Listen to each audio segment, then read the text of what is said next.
আল্লাহর পয়গম্বর সাল্লাল্লাহু আলাইহি ওয়াসাল্লাম বলেন,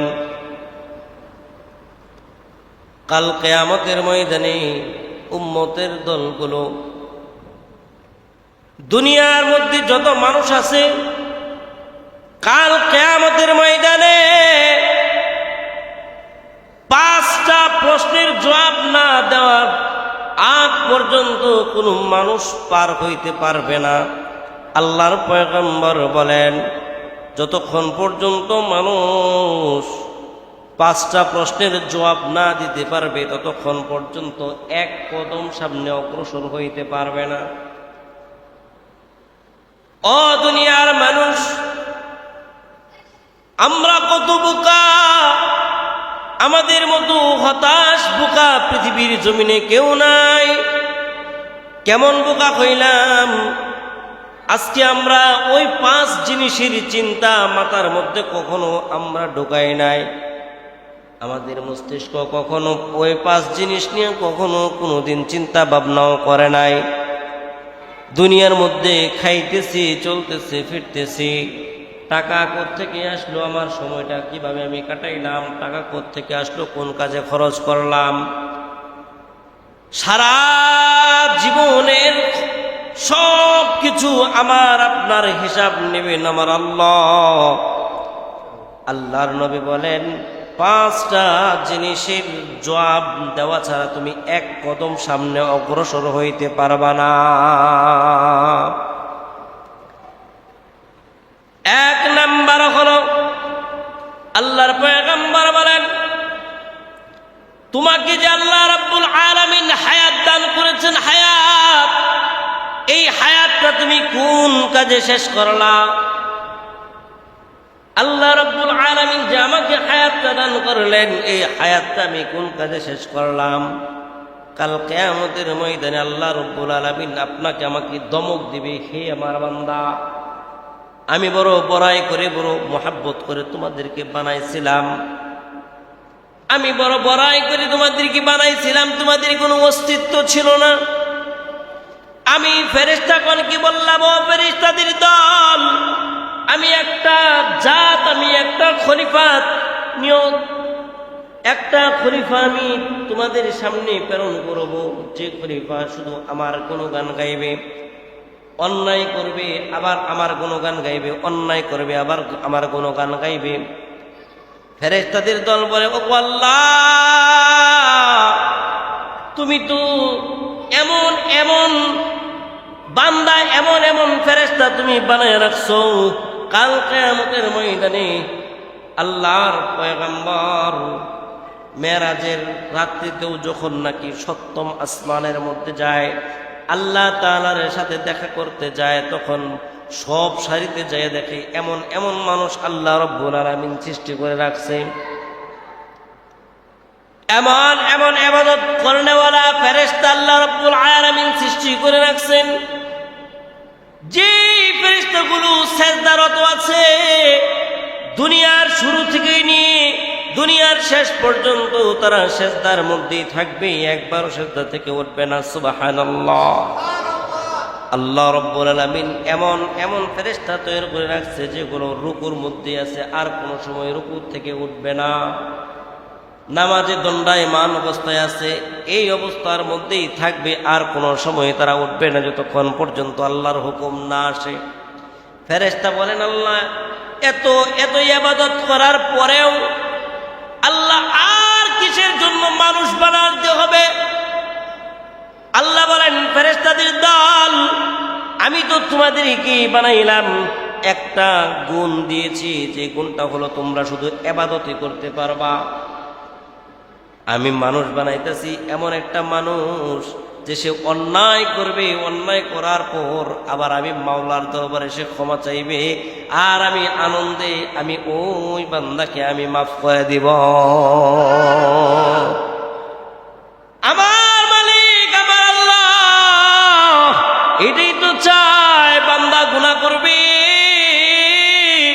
গুনাহ করার পর বান্দা আবার আমার কাছে ক্ষমা চাইবে, আমি আল্লাহকে আমি বান্দাকে আমি ক্ষমা করে দেব। এই জন্য আল্লাহর পয়গম্বর বলেন, তোমার জওয়ানিটা তুমি কোন কাজের মধ্যে খাটাইলা, কোন কাজের মধ্যে খাটাইয়া তোমার জওয়ানিটা তুমি শেষ করলা, কি কাজ করে তুমি শেষ করলা, এটার জবাব তুমি যতক্ষণ পর্যন্ত না দিবা ততক্ষণ পর্যন্ত তুমি এক কদম সামনে অগ্রসর হইতে পারবা না। এখন বলেন তো দেখি, যে মানুষগুলো 5 ওয়াক্ত নামাজ পড়ে 5 বার আল্লাহর সাথে সাক্ষাৎ করে, নবীর তরিকা অনুযায়ী চলে, তার এই জবাবটা দেওয়া সহজ হবে না। যেই মানুষগুলো রাস্তাঘাটে যায় 2 কানের মধ্যে ইয়ারফোন লাগাইয়া গান শুনতে শুনতে দুনিয়ার মধ্যে বেখবর হইয়া দুনিয়া থেকে বিদায় হইয়া যায়, ওই মানুষগুলো আল্লাহর হাবিবের জবাব দিয়ে যেতে পারবে না। না না, যেই সমস্ত মানুষগুলো একমাত্র আল্লাহর হুকুম নবীর তরিকা অনুযায়ী চলবে, এই মানুষগুলোই বলবে, এই মানুষগুলোই আল্লাহর নবীর প্রশ্নের উত্তর দিয়ে সামনে যেতে পারবে। বলেন ঠিক কিনা? তাহলে 1 নাম্বার হলো, আল্লাহর পয়গম্বর বলেন যে 5 নাম্বারের 1 নাম্বার হলো যে তোমার হায়াতটা কোন কাজে শেষ করছো। 1 নম্বরে হায়াতটা কোন কাজে শেষ করেছো। এই হায়াতের মধ্যে কি কি আছে সবকিছু আল্লাহ দেখে কি দেখে না? সব কিছু আল্লাহ দেখে। আল্লাহর সব কিছু আল্লাহ পাক রব্বুল আলামিন দেখতেছে।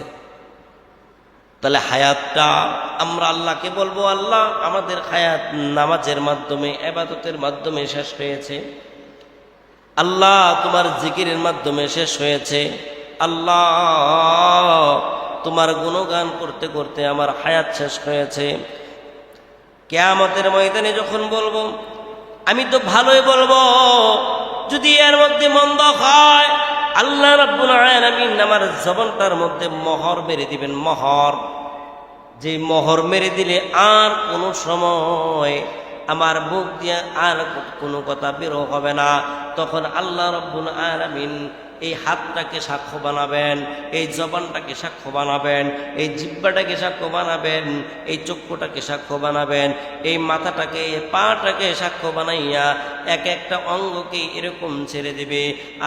আর বলতে থাকবে, আল্লাহ এই হাত দিয়ে এই জিনিসটা সারা জীবন অন্যায় কাজ করেছে, অপরাধ করেছে, চোখ দিয়ে দেখে দেখে সে অন্যায় কাজের দিকে গিয়েছে, পা দিয়া হেঁটে হেঁটে সে অন্য দিকে গিয়েছে, এই জিহ্বা দ্বারা বলেছে, ঠোঁট দিয়ে মজা নিয়েছে, জিহ্বা দিয়ে মজা নিয়েছে, দেহ দিয়ে মজা নিয়েছে। আর ওই মানুষটা তখন কেমন জানি বলতে থাকবি, হে আমার চক্ষু, হে আমার জিহ্বা, হে আমার শরীর, তোমাদেরকে আমি কত যত্ন করলাম, কত আদর করলাম, তোমাদের শরীরে যাতে একটা ধুলাবালো না পড়ে এই জন্য আমি কত সুন্দর সুন্দর কাপড় পরিধান করলাম, তারপরেও তোমরা কেন আমার বিরোধিতা করতেছো। হাত পা বলবে, আমি তো সেই দিনই তোমাকে বলতে চাইছিলাম, কিন্তু আল্লাহ আমার হাতের জবানটা, আমার জবানটা বন্ধ করে রাখছিল। চোখ বলবে আমার জবানটা বন্ধ করে রাখছিল। জবান বলবে আমাকে বলার অনুমতি দেওয়া হয় নাই। পা বলবে আমাকে বলার অনুমতি দেয় নাই। আজ দিয়েছে, আজ তোমাকে আমি বললাম। ও ভাই, দুনিয়ার জমিনে যদি এগুলো না করতা তাহলে তোমার বিপক্ষে কখনো আমরা সাক্ষ্য দিতাম না। এই জন্য আমাদের হায়াতটা শেষ করতে হবে মালিকের কাজে, আমাদের হায়াতটা শেষ করতে হবে নবী রাসূলের আনুগত্য করে। যার ভিতরে নবী রাসূলের আনুগত্য নাই তার হায়াত বড় বরবাদ। 1 নাম্বার হলো হায়াতটা কিভাবে শেষ করছেন। এই জবাবটা দেওয়ার সাথে সাথে আপনি সামনে অগ্রসর হতে পারবেন, এর আগে পারবেন না। 2 নাম্বার হলো জওয়ানিটা কোন কাজের মধ্যে শেষ করেছেন। জওয়ানি যৌবনকালটা কোন কাজের মধ্যে শেষ করেছেন। যৌবনকালটা কি ভালো কোনো কাজের মধ্যে শেষ হয়েছে নাকি মন্দ কাজের মধ্যে শেষ হয়েছে। আমাদের যুগের মধ্যে যৌবনকালটা যেমন খারাপ কাজের মধ্যে শেষ হইতেছে, ঠিক তদ্রূপভাবে যৌবনকালটা ভালো কাজের মধ্যেও শেষ হইতেছে। বলেন ঠিক কিনা? ভালো কাজ করলে আল্লাহ তাআলা ভালো ফল দান করবেন, আর মন্দ কাজ করলে আল্লাহ তাআলা মন্দ ফল দান করবেন। তাহলে আমি যে মাল কামাইলাম, 5 তলা 10 তলা বাড়ির মালিক হইলাম, আমি যে অটল সম্পদের মালিক হইলাম, এই মালিকটা আমি কিভাবে হইলাম? এমন এমন কাজ করে আমি মালিক হইলাম রে যুবক ভাই, ও মুরব্বী বাবাজিরা, এমন এমন কাজ করে আমি মালিক হইলাম। আমার দ্বারা কত মায়ের বুক খালি হইল, আমার দ্বারা কত মা কষ্ট পাইল, আমার দ্বারা কত ভাই কষ্ট পাইল, আমি কত মানুষের হক মেরে খাইলাম, আমি কত ভাইয়ের সম্পদ মেরে খাইলাম। এই সম্পদ মেরে অটল সম্পদের মালিক হইলাম। কেউ জানে না, কেউ জানে না, আমার বিবিও জানে না, আমার সন্তানেও জানে না, কিন্তু একজন জানে, তিনি হলো কে? কাল কিয়ামতের ময়দানে আল্লাহ পাক রব্বুল আলামিন এই সম্পদের হিসাব নেবে। এই সম্পদের হিসাব নেবে, বলবে বান্দা তুমি যে সম্পদের মালিক হইলা, এই সম্পদটা তুমি কিভাবে অর্জন করলা? এই সম্পদের মালিক তুমি কেমন করে হইলা রে? তখন ওই সন্তান, ওই বান্দা তার লাজবাব হয়ে যাবে। যদি মিথ্যা কথা বলে, সাথে সাথে মুখের মধ্যে মোহর মেরে দেওয়া হবে। এই জবাবটা যতক্ষণ পর্যন্ত না দিবে, ততক্ষণ পর্যন্ত সে সামনে অগ্রসর হইতে পারবে না। 4 নাম্বার হলো, এই যে সম্পদের মালিক হইলাম, এই সম্পদটা আবার কোন কাজের মধ্যে ব্যয় করলাম, এর জবাবটাও পর্যন্ত যতক্ষণ পর্যন্ত না দেব, ততক্ষণ পর্যন্ত একটা কদমও সামনে আমি অগ্রসর হইতে পারবো না। আল্লাহর পয়গম্বর বলেন, 5টা প্রশ্নের জবাব যতক্ষণ পর্যন্ত না দিবা, ততক্ষণ পর্যন্ত তোমাকে এক কদমও সামনে অগ্রসর হতে দেওয়া হবে না। 1 নাম্বার হলো, তোমার হায়াতটা কোন কাজের মধ্যে ব্যয় করলা, কোন কাজের মধ্যে ব্যয় করে তোমার হায়াতটা তুমি শেষ করলা। 2 নাম্বার, তোমার জওয়ানি, তোমার যৌবনটা কোন কাজের মধ্যে তুমি শেষ করলা। 3 নাম্বার হলো, তুমি সম্পদের মালিক হইলা, অনেক সম্পদ কামাই করলা, এই সম্পদগুলো তুমি কোত্থেকে কামাই করলা, কিভাবে কামাই করলা। 4 নাম্বার হলো, তুমি সম্পদটা কি কাজে ব্যয় করলা, কোন কাজে ব্যয় করলা। সম্পদ যে তুমি এত সম্পদ কামাই করলা, এই সম্পদগুলো তুমি কোন কাজের মধ্যে ব্যয় করলা। এই 4টা, এই যে 4টা কাজ আমরা সবার ভিতরে করি। আমরা 1000 টাকা বেতনে চাকরি করি, 2000 টাকা বেতনে চাকরি করি, যে অবস্থায় করি, 1 থেকে নিয়ে 1 মিলিয়ন, 2 মিলিয়ন, 1 কোটি মিলিয়ন, যত মিলিয়ন আছে, যতই কামাই করি না কেন, এইটা আমি কিভাবে কামাই করলাম, কিভাবে খরচ করলাম, এর জবাব আল্লাহর পয়গম্বরকে যতক্ষণ পর্যন্ত না দেবে, ততক্ষণ পর্যন্ত সে এক কদমও সামনে অগ্রসর হইতে পারবে না। 5 নাম্বার, আমি যতটুকু জানি কতটুকু আমল করলাম, জানা মতে কতটুকু আমল করলাম। এখন যদি আপনি বলেন যে না, হুজুররা সব জানে, হুজুরদের বিচার হবে আগে, আমি বলবো যে একটু দাঁড়ান, আমি বলবো একটু দাঁড়ান। আপনার বালেগ হওয়া থেকে নিয়ে আজ পর্যন্ত 30 বছর, 40 বছর, 50 বছর, 60 বছর, 70 বছর পর্যন্ত আপনি ইসলাম সম্পর্কে কোন জিনিসটা আপনি জানেন না? আপনি এই বিষয়টা কোন পর্যন্ত জানেন না এবং কয়টা মেনেছেন? তাতে বোঝা যায় এলেম সবার ভিতরেই আছে। এলেম অর্থ কি? জ্ঞান। এই জ্ঞানটা সবার ভিতরেই আছে। নামাজ পড়তে হবে কি হবে না? কথা বলে, নামাজ পড়া লাগবে কি লাগবে না? নামাজ পড়া লাগবে। আমাদের একদিন মৃত্যু হবে কি হবে না? হবে। মৃত্যুর পরে আবার পুনরায় জীবিত হতে হবে কি না? হতে হবে। আমরা মৃত্যুর সময় কি নিয়ে যাব, দুনিয়া জমিনে কি করব না করব, সব কিছুর এলেম আমাদের ভিতরে আছে। শুধু একজন আলেম, শুধু একজন মুফতি, শুধু একজন হাফেজ, শুধু একজন মুহাদ্দিস, শুধু একজন শাইখুল হাদিস, শুধু একজন বুজুর্গ সে সব জানে, এমনটা নয়। সর্বসাধারণ মানুষ তার জীবন চলার জন্য সব কিছু তার ভিতরে আছে, সব কিছু আছে, কিন্তু কতটুকু মানলাম? কতটুকু মানলাম? তালাবুল ইলমি ফরিদাতুন আলা কুল্লি মুসলিম, আল্লাহর পয়গম্বর বলেন প্রত্যেকটা জিনিসের তলাবুল ইলমি, ইলমে দ্বীন শিক্ষা করা প্রত্যেক মুসলমানের উপরে ফরজ। আমাকে হাফেজ হতে হবে, মাওলানা হতে হবে, মুফতি হতে হবে, বিষয়টা এমন না।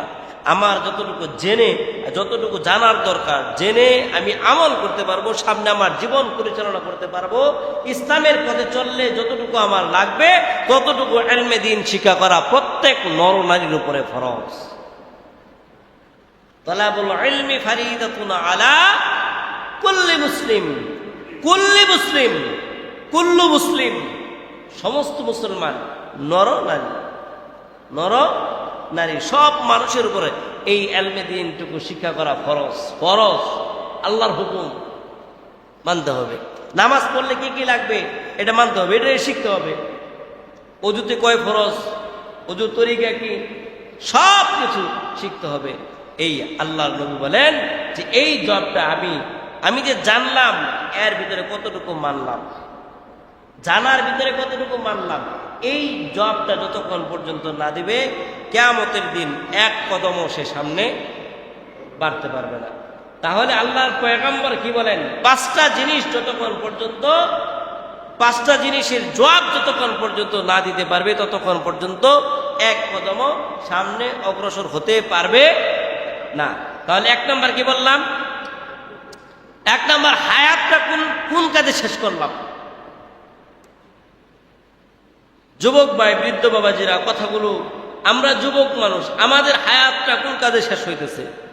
যারা বৃদ্ধ হয়ে গেছি কি কাজে শেষ করলাম?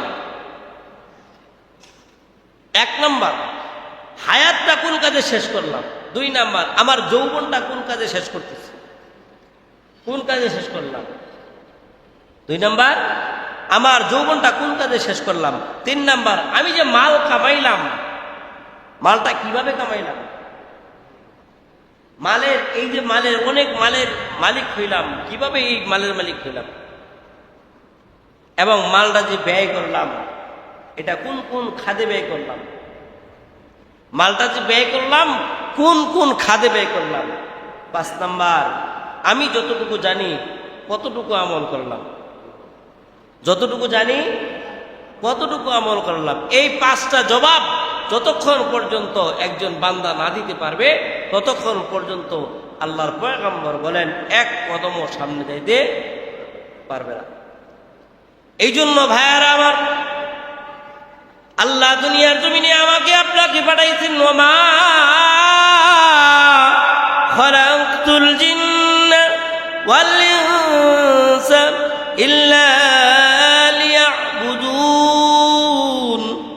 আল্লাহ রাব্বুল আলামিন আমাকে এবং জিন জাতিকে, মানুষ এবং জিন জাতিকে আল্লাহ রাব্বুল আলামিন দুনিয়ার জমিনে পাঠাইছেন আল্লাহ তাআলার ইবাদত করার জন্য, শুধু একমাত্র আল্লাহ তাআলার ইবাদত করার জন্য, আর কিছু না।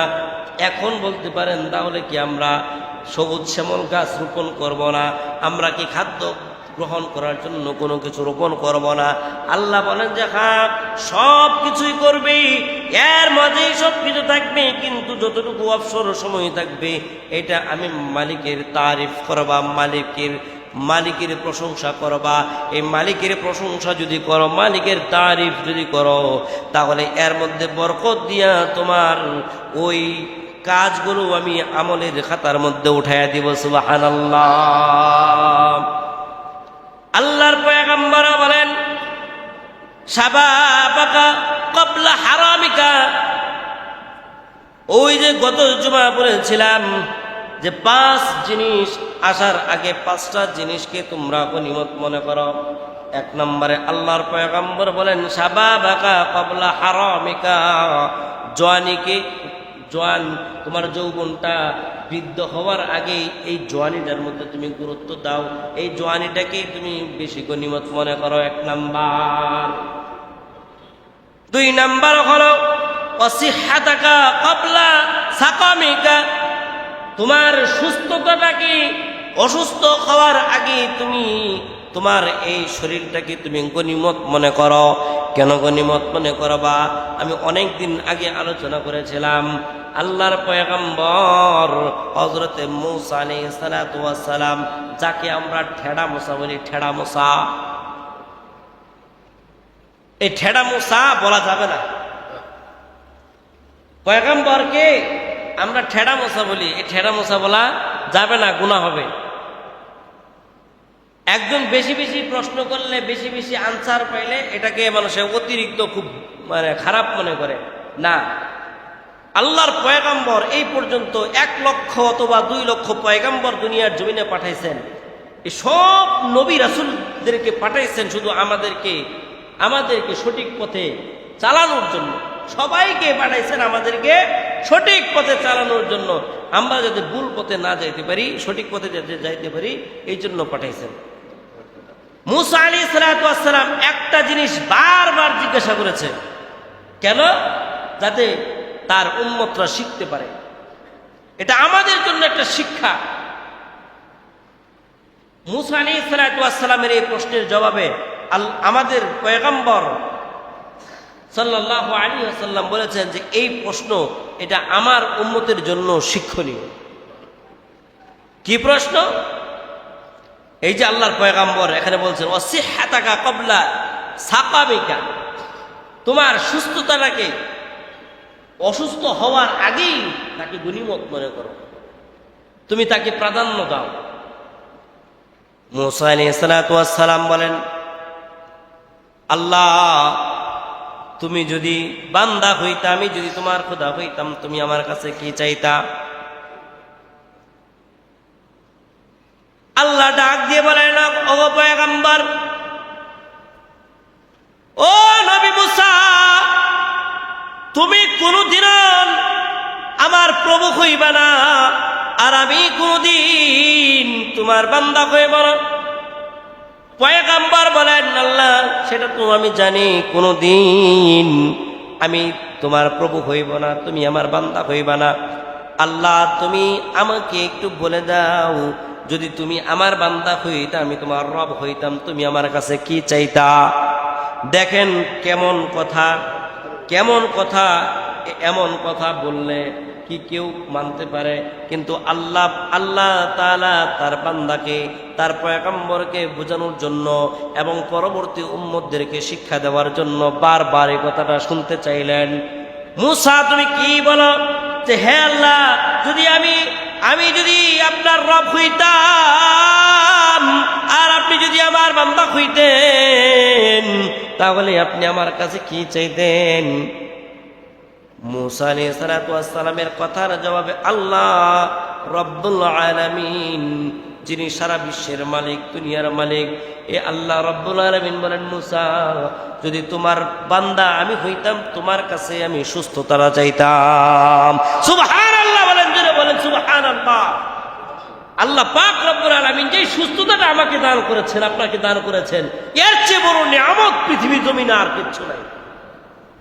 আমাকে যে সুস্থতাটা দান করেছেন, আমাকে যে হায়াতটা দান করেছেন, আমাকে যে আল্লাহ এত বড় নিয়ামত দান করেছেন, এর চেয়ে বড় নিয়ামত, এর চেয়ে বড় সৌভাগ্য পৃথিবীর জমিনে আর কিছু নাই। সকলে বলেন আলহামদুলিল্লাহ। আমরা সুস্থ আছি, সকলে বলেন আলহামদুলিল্লাহ। আল্লাহ পাক রব্বুল আলামিন আমাদেরকে ভালো রেখেছেন। আমরা আল্লাহর ঘরে বসে, আল্লাহর এই জান্নাতি বাগানের মধ্যে বসে আল্লাহর কাছে বলি যে আল্লাহ, যাদের হার্ট দুর্বল আছে, যাদের প্রেশার বেশি আছে, যাদের ডায়াবেটিস বেশি আছে, যারা অসুস্থ আছে, যারা হৃদরোগে আক্রান্ত আছে, যারা ক্যান্সার রোগে আক্রান্ত আছে, যারা বিভিন্ন প্রকার পেরেশানিতে আছে, আল্লাহ তুমি এই জুমাকে উসিলা করে, এই জান্নাতের বাগানকে উসিলা করে, আজকের এই বয়ানকে উসিলা করে, আজকের এই দিনকে উসিলা করে সকলকে তুমি সুস্থতা দান করে দাও। সকলে বলেন আমিন। আমরা সকলেই ভিতরে ভিতরে অসুস্থ, কেউ সুস্থ না, কেউ সুস্থ না। আমরা হাসপাতালে একটা পরীক্ষা করি না যে আমাদের একটা রোগ ধরা পড়বে বিদায়। আল্লাহ রাব্বুল আলামিন বলেন, পয়গম্বর মুসা, আমি আপনার কাছে চাইতাম যে আপনি আমাকে সুস্থতা দান করেন।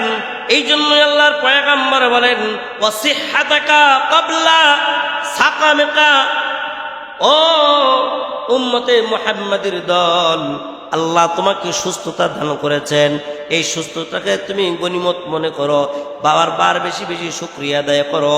কেন শুকরিয়া আদায় করবা? তুমি যখন অসুস্থ হয়ে যাইবা তখন তুমি ঘর থেকে উঠে তুমি একটা ইবাদতের মধ্যে শরীক হইতে পারবা না। আর এখন ইচ্ছা করলে তুমি সামান্য একটা অসুস্থ মানুষকে দেখতে গেলে তোমার জন্য 1000 রহমতের ফেরেশতারা তোমার জন্য দোয়া করতে থাকে। সুবহানাল্লাহ। আল্লাহ তাআলা কত বড় নিয়ামত আমাদেরকে দিয়ে রাখছেন। 3 নাম্বার আল্লাহর পয়গম্বর বলেন, ওয়াকিনাকা ক্বাবলা ফাকরিকা। আল্লাহ আমাকে আপনাকে ধন সম্পদের মালিক বানাইছেন। এই ধন সম্পদের মালিক যে আল্লাহ আপনাকে আমাকে বানাইছেন, এই ধন সম্পদ যতক্ষণ পর্যন্ত আছে মালিকের দরবারে বেশি থেকে বেশি শুকর আদায় করতে হবে। কিভাবে শুকর আদায় করব? দিনের কাজে ধন সম্পদ লাগায়া লাগায়া শুকর আদায় করতে হবে। আমার সন্তানকে এই ধন সম্পদের পিছনে দ্বীনের ইলমের খেদমতে লাগাইয়া লাগাইয়া শুকর আদায় করতে হবে।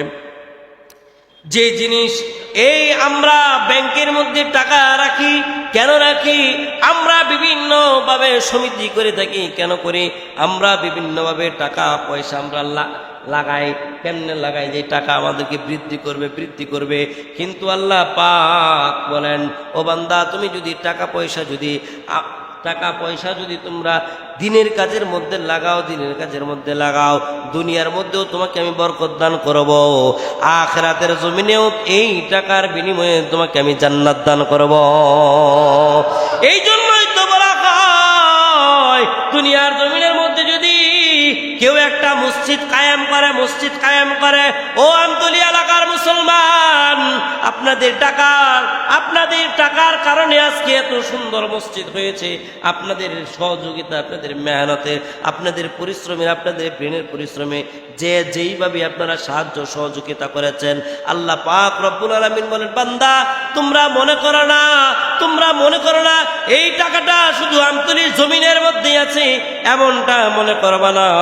বরং তোমরা মনে করো এই টাকাটা তোমরা জান্নাতের মধ্যে এক একটা ঘরের জন্য তোমরা দরখাস্ত করে রাখছ। আল্লাহর পয়গম্বর বুখারী শরীফের হাদিসের মধ্যে বলেন, একটা টাকা যদি মুক্ত হস্তে আল্লাহর রস্তে আল্লাহর ঘরের জন্য যদি কেউ মুক্ত মুস্তে দান করে, একটা টাকা যদি জান্নাতের আশায় ঘরের মধ্যে দান করে, আল্লাহ পাক রব্বুল আলামিন একটা টাকাকে ওসিলা করে হলেও তার নিয়ত অনুযায়ী তাকে আল্লাহ পাক একটা জান্নাতের মধ্যে ঘর তৈরি করে দেয়। একটা ঘর আল্লাহ পাক রব্বুল আলামিন জান্নাতের মধ্যে তৈরি করে দেয়। তাহলে আল্লাহর পয়গম্বর সাল্লাল্লাহু আলাইহি ওয়াসাল্লাম বলেন যে তোমার যে সম্পদ আছে, তোমার যে টাকা খড়ি আছে, দেখেন একটু মনোযোগ দেন, একটু চিন্তা করেন, দুইটা চক্ষু বন্ধ করেন, চক্ষু বন্ধ করে দেখেন যে আমাদের পূর্বে কত কোটি কোটি মিলিয়ন টাকার মালিক। আপনি মারা গেলে যেই 3.5 হাত একটা কবর খনন করে আপনাকে রাখবে, ঠিক তদ্রুপ ওই লোকটাকেও সেম কাপড় দিয়া সেম কবরের বাসিন্দা বানায়া ওই ঘরের মধ্যে রেখে দিছে। এই ঘরটাকে একটা 3 ইঞ্চি একটা ইটের গাঁথনি দিয়াও ঘরটা পাকা করে দেয় না। এমনও মানুষ দুনিয়ার জমিন থেকে বিদায় হয়ে গেছে, ইচ্ছা করলে স্বর্ণ দিয়া রূপা দিয়া তার কবরটা বাধাই করে নিতে পারত। কিন্তু মালিকের বিধান বড় নিথর বিধান, মালিকের আইন বড় কঠিন একটা আইন, যে তোমার টাকা আছে, তোমার পয়সা আছে, তোমার ধন সম্পদ সবকিছু আছে, কিন্তু তুমি এই 3.5 হাত কবর ছাড়া আর কিছুই নিতে পারবা না। তোমার সম্পদ শুধু এতটুকুই। লক্ষ লক্ষ কোটি কোটি টাকার মালিক, সন্তান দিন নাই, ভিতরে নামাজ নাই, এমন সন্তান দুনিয়ার জমিনের মধ্যে রেখে গেছেন। এক ওয়াক্ত নামাজ সন্তান পড়ে না। এই সন্তান মনে করে আমার বাবা যদি দুনিয়ার জমিনে বিদায় হয়ে যায়, দুনিয়ার জমিন থেকে যখন বিদায় হবে, আমার বাবাকে আমি বড় একটা খাট দিয়া, একটা পালং দিয়া, সুন্দর করে চতুর্পাশ দিয়ে আমি ভেদে আমি আমার বাবাকে রাখবো। কিন্তু না না, মসজিদের ইমামের কাছে আসলে বলে যে না, এমন করে রাখা যাবে না। তোমার বাবাকে প্রয়োজনে একজনে 50 টাকা গজের কাপড় পরাইয়া দুনিয়ার জমিন থেকে বিদায় করে, তুমি ইচ্ছা করলে 200 বা 500 টাকা গজের বা 5000 টাকা গজের কাপড় দিয়া তোমার বাবাকে বিদায় করতে পারবা। কিন্তু আমাদের নজির মধ্যে এমনও নাই যে 5500 টাকা গজের কাপড় দিয়া নিজের বাবাকে বিদায় করেছে, এমন ইতিহাসও আমাদের জমিনে নাই। বরঞ্চ সাধারণ যে কাপড় আছে, এই কাপড় দিয়েই কিন্তু বিদায় হতে হয়। চক্ষু বন্ধ করে দেখেন এমন মানুষ আমাদের জমিন থেকে বিদায় হয়েছে কি হয় নাই। এই যে অর্থ সম্পদ, এই অর্থ সম্পদ রেখে গেলাম, এখনো তো এই জমিনের মধ্যেই এমনও আছে। আমি তো তোমার মতো একটা যুবক, আমার মা বাবা দুজনই আল্লাহ তাআলা দুনিয়ার জমিনে জীবিত রাখছেন। হয়তো আমার মতো অনেক যুবক ভাইদেরকে, যুবক ভাই এমনও আছে তাদের মা নাই, তাদের বাবা নাই, তাদের মা বাবা দুনিয়া থেকে বিদায় হয়ে গেছে, দুনিয়া থেকে বিদায় হয়ে গেছে, কিন্তু ঘরের পাশে কবর, কোনো খোঁজ খবর পায় না। ইচ্ছা করলে সে উপরে একটা ছাদ দিয়া, চতুর সাইডে ইট দিয়া, বাউন্ডারি দিয়া সে করতে পারতো, তাও শরীয়তে নিষেধ, তাও শরীয়তে নিষেধ। তোমার কবর এরকম খোলা আসমানের মধ্যে থাকবে, উপরে মাটি থাকবে, উপরে ছাদ দিতে পারবা না, তুমি এই কবরটাকেও তুমি উপরেও পাকা করতে পারবা না। একদম সাদা সিধে তোমার কবর থাকবে, সাদা সিধে, কোনো পাকা করা যাবে না, কবর পাকা করা যাবে না। দেখেন এই টাকা পয়সা আমাদের কোথায় গেল, কোথায় টাকা গেছে। আজকে আমি মারা গেলে এই যে আমার এই চেয়ারটা, এই চেয়ারটা আরেকজন বসবে না? হ্যাঁ, আমি আজকে মারা গেলে এই চেয়ারটা বসবে না? আমি এখন যদি এই জায়গা থেকে মারা যাই, আমি যদি আজকে এখনই যদি এই অবস্থায় যদি মারা যায়, আরেকজন এখানে খুতবা দিবে। দুনিয়ার নিজাম ঠিক থাকবে, থাকবো না আমি, থাকবেন না আপনি। সব ঘরের মধ্যে, যেই ঘরের থেকে বাবা চলে গেছে, মা চলে গেছে, এই ঘরের খাট আছে, পালং আছে, চেয়ার আছে, বসার টেবিলটা আছে, কিন্তু লোকটা নেই। এই জন্য ভাইয়ারা, আমার আল্লাহর পয়গম্বর বলেন, তোমার ধন সম্পদ আছে, ধন সম্পদকে তুমি সবচেয়ে বড় গনিমত মনে করো, আর এই ধন সম্পদ তুমি ওই কাজের মধ্যে ব্যয় করো যে কাজ করলে কাল কিয়ামতের ময়দানের মধ্যে আল্লাহ তাআলা তোমার মৃত্যু দিতে দেরি করবে, কিন্তু জান্নাত দিতে দেরি করবে না। এই জন্য আল্লাহ পাক রব্বুল আলামিন হাবিব বলেন, ওয়াকিনাকা ক্বাবলা ফাকরিকা, তোমার সম্পদ থাকা যতক্ষণ পর্যন্ত আছে, তুমি গরিব হওয়ার আগেই তোমার সম্পদটাকে তুমি গনিমত মনে করো। 4 নাম্বার, অফারাগাকা ক্বাবলা শুগলিকা, তোমার ব্যস্ত সময় আসার আগে আগেই তোমার অবসর সময়টাকে তুমি গনিমত মনে করো। এখন আমার কোনো কাজ নাই, এখন আমার কোনো কাজ নাই, এখন বসে বসে আল্লাহর তাআলার ইবাদত করি। যখন ব্যস্ত হয়ে যাব তখন তো আর আমরা আল্লাহর কাজ করতে পারবো না। এই জন্য দেখবেন অনেক মানুষ পকেটের মধ্যে একটা তসবিহ রাখে, পকেটের মধ্যে, তাকে জীবনও দেখবেন না একটা তসবিহ একবার পড়তে, সে পকেটের মধ্যে একটা তসবিহ রাখে। আবার কেউ দেখবেন হাতের মধ্যে একটা তসবিহ রাখে। এর দ্বারাও জীবনে পড়ুক আর না পড়ুক, এর দ্বারাও ফায়দা আছে। কি ফায়দা আছে জানেন? পকেটে হাত দিছে কলমের জন্য, টাকার জন্য, তসবিহটা হাতে পাচ্ছে, আল্লাহর নাম স্মরণ হবে কি হবে না? এই কথা বলেন, আল্লাহর নাম স্মরণ হবে কি হবে না? হবে। তসবিহ হাতের মধ্যে আছে, এই হাতটা দেখবে অটোমেটিকলি এরকম আঙ্গুলটা এরকম চলতে থাকবে, সে পড়ুক আর না পড়ুক এরকম চলতে থাকবে। কাল কিয়ামতের ময়দানের মধ্যে এই যে হাতটা এরকম ঘুরতেছে, এই আঙ্গুল দুইটা আল্লাহ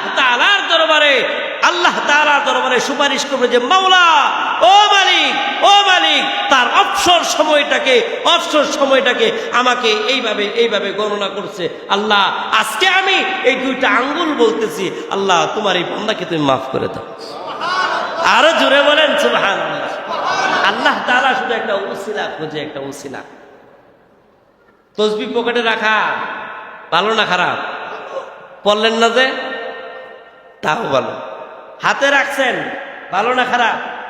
পড়লেন না যে, তাও ভালো। মেসওয়াক রাখছেন, হাত দিবেন, দেখবেন নবীর সুন্নতের কথা মনে হয়ে গেছে। এইটার নামই ইসলাম, এটার নামই আমাদের ধর্ম, সুন্দর ধর্ম। সকলে বলেন আলহামদুলিল্লাহ। ওয়া হায়াতাকা ক্বাবলা মাউতিকা,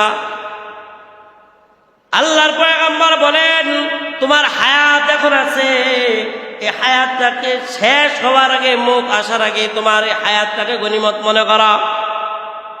কিন্তু মানুষ, আমি আমার মতো যুবক আর বৃদ্ধ বাবাজিরা এই হায়াতটাকে গনিমত মনে করে না। এই হায়াতটাকে মনে করে রঙ্গমঞ্চ, এই হায়াতটাকে মনে করে বেটাগিরি, এই হায়াতটাকে মনে করে বাহাদুরি, এই হায়াতটাকে মনে করে খুব শক্তিশালী। কিন্তু আল্লাহর পয়গম্বর বলেন ও হায়াতাকা ক্বাবলা মাউতিকা, তোমার হায়াত আছে, হায়াতটাকে তুমি গনিমত মনে করো, মৌত আসার পূর্বে। কিন্তু আল্লাহ পাক রব্বুল আলামিন কুরআনুল কারীমের মধ্যে বলেন কুল ইন্নাল মাউতাল্লাযী তাফিরুনা মিনহু ফাইন্নাহু মুলাকীকুম। ওই লোকটা মনে করে মৌত আমাকে খুঁজে পাবে না, আমার তো টাকা আছে, আমার পয়সা আছে, অসুস্থ হইলে দেশ বিদেশে চিকিৎসা করে মৌত আমাকে খুঁজে পাবে না। কিন্তু আল্লাহ বলেন ও বান্দা, তুমি যেখানেই থাকো না কেন, যে অবস্থায় থাকো না কেন, সর্ব অবস্থার মধ্যে মালাকুল মৌত তোমার জন্য প্রস্তুত। এই জন্য ভাইয়েরা আমার, আল্লাহ তাআলার হুকুম, আল্লাহ তাআলার নবীর ইত্তেবা করার দরকার আছে না নাই?